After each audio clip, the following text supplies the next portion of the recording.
ये एड्स के संबंध में प्रेस कॉन्फ्रेंस की गई है। सभी का स्वागत है।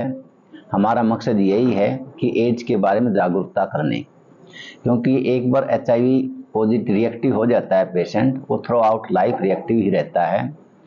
इसके लिए क्या क्या साधन है हमारे डिस्ट्रिक्ट भिवानी में, इसमें क्या सरकार इसमें सुविधा देने जा रही है, ये जानकारी के लिए आपको बुलाया गया है। सबसे पहले मैं आपको बताना चाहूँगा कि एड्स को हम बचाओ ही एक इसका उपचार है, क्योंकि इसमें 24 लाख के आसपास जो पेशेंट हैं वो संक्रमित होते रहते हैं। हरियाणा में हमारे 40,000 से ऊपर इसके पेशेंट हैं। भिवानी में हमारे 2,000 से ऊपर इसके पेशेंट ART ले रहे हैं। इसकी जो दवाइयाँ हैं सारी उम्र खानी पड़ती है, एक दवाई भी मिस नहीं करनी होती है।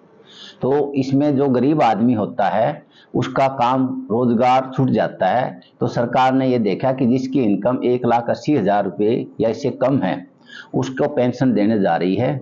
और कुछ लोगों को तो पहले भी हमने पेंशन दिवाई थी, और ये भिवानी में अब तक कम से कम 350 लोगों की जो क्राइटेरिया में आए हैं। 3 क्राइटेरिया होते हैं पेंशन लेने के लिए, एक तो हरियाणा का निवासी हो वो, एक वो डेली दवाई लेने वाला हो, तीसरी उसकी एक इनकम 1,80,000 हो। तो ऐसे का ही हमारे कल इसका बजट आ गया है।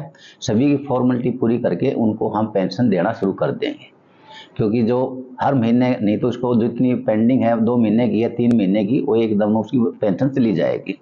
एक तो ये मैसेज है कि हम जो सरकार है इसके साथ में सहयोग करके ही उसको मानसिक और दवाई के द्वारा हम उसको सपोर्ट करना का मकसद होता है।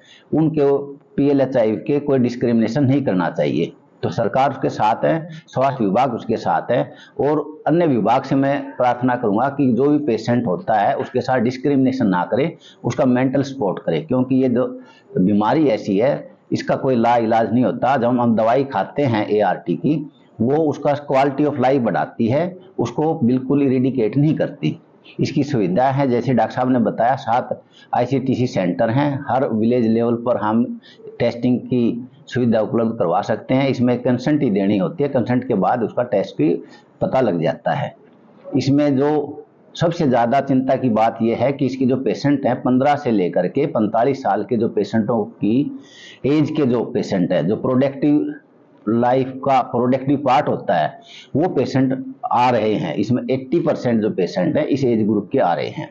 तो हम ये चाहते हैं कि उनमें जानकारी आपके माध्यम के द्वारा हम उनको दें, और इसके लिए एक टोल फ्री नंबर भी सरकार ने जारी किया गया है, जिसका नंबर है 1097। जो आदमी अपने एकांत में इस पर जानकारी लेना चाहे तो इसको कॉल करके अपनी जानकारी ले सकता है। दूसरी ये है कि इसमें जो पेशेंट की दवाइयाँ हैं, एक पेशेंट में 30 से 40,000 का खर्चा आता है, सरकार उसको भी फ्री दे रही है। हमारे पास अच्छी क्वालिटी की दवाई है, हम उसको 1-1 महीने की दवाई दे रहे हैं। 1 महीने की दवाई के बाद वो डिब्बी लेके आता है, उसको दूसरी हम दवाई दे देते हैं। CD4 काउंट की जो होती है, पहले उसमें काफ़ी पैसा लगता था, उसके भी हम सैंपल लेकर के वो CD4 काउंट भी यहीं पर हो जाती है। तो जितनी भी सुविधा ART सेंटर पर होती है वो हमारे FIRT सेंटर में उपलब्ध है। इसमें कोई चिंता की बात नहीं है। तो हमने बस उनको यही है कि हमारी जो सावधानी है, जो एड्स कैसे होता है उसकी जानकारी लेते हुए उसे बचें।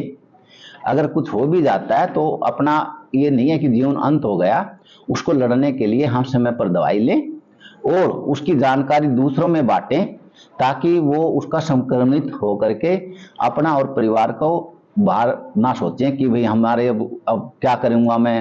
अब तो सुसाइड की टेंडेंसी हो जाती है लोगों में।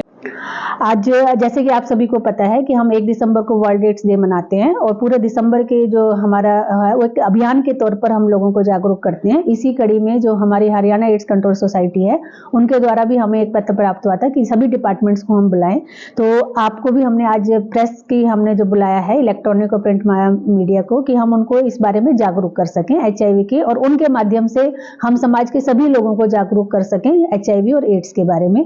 तो अगर हम जब आंकड़ों की बात करें तो तो इसी अवेयरनेस और एक्टिविटी के माध्यम से ही हम लोग अभी तक जो HIV के इन्फेक्शन है उसमें 74% तक तो जनरल क्लाइंट में, 55% तक हम ANC में इसकी कमी कर पाए हैं। तो पहले जो हमारे थे उसमें से हम 1% थे। डेप्कू एक यूनिट होती थी, वो भी हमारे यहाँ से अब भिवानी से रोहतक ट्रांसफर कर दी गई है, क्योंकि हमारे पास जो इसकी प्रेवलेंस इतनी नहीं रही है। तो इसका जो मेन उद्देश्य है प्रिवेंशन है, प्रिवेंशन इसका इलाज है। तो लोगों को हम जागरूक करें, खासकर जो हमारी यंग पॉपुलेशन है, जो कि जिसके बारे में जो अज्ञानता के अभाव में, जानकारी के अभाव में संक्रमित हो जाती है। तो आपके माध्यम से मैं उन्हीं को बताना चाहूंगी कि वो इस बारे में जागरूक रहें और अपने आप को सुरक्षित रखें।